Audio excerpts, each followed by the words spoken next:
I don't know why today is the day, but here's what I finally have to say. As a kid, I attended my cousin's Catholic baptism. I didn't grow up in the church, so the ceremony didn't make a ton of sense to me, but it did capture me.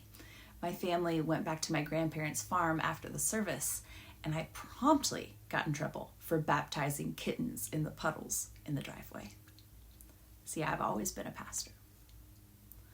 I was a pastor in the second pew on the right side the night my youth leader told us it was time to take a stand if we believed in Jesus. And I didn't understand that it was a rhetorical statement, so I stood, because I did understand for the first time how loved I was by God, how loved I had always been.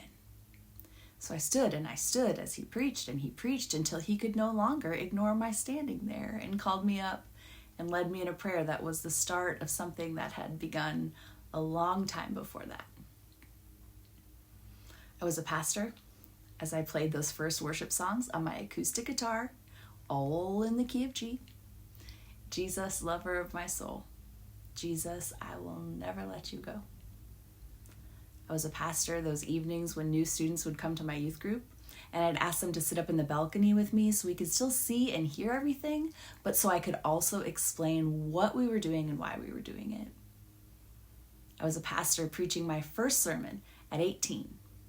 As a woman pastor came up to me afterwards and held both of my hands in hers and whispered to me, "Isn't it the best feeling?" I was a pastor at camp as a cabin leader, as teenagers held out their scarred arms to me and cried, and I was a pastor as I was able to tell them that those tears mattered to God.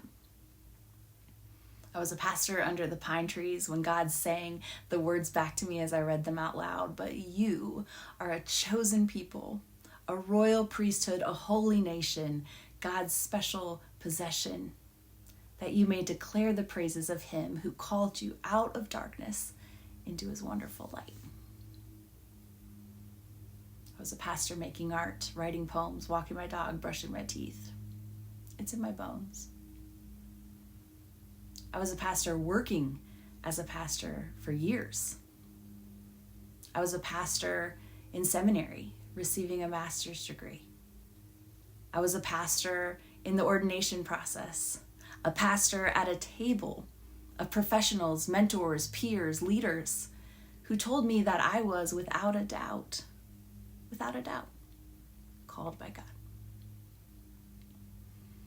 I was a pastor studying, praying, learning, loving, leading, being transformed.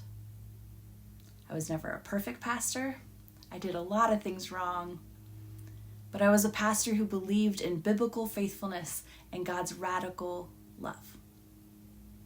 I was a pastor signing a document last June saying, "I believe there is a strong biblical, theological, and ethical case for affirming same-sex partnerships, transgender identity and existence, and gender nonconformity as being fully compatible with a life of faith and following Jesus."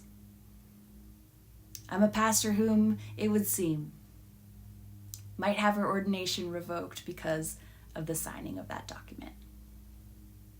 I'm a pastor who, with no questions asked by the very body who ordained her in the first place, is being told there is no room to disagree, especially publicly.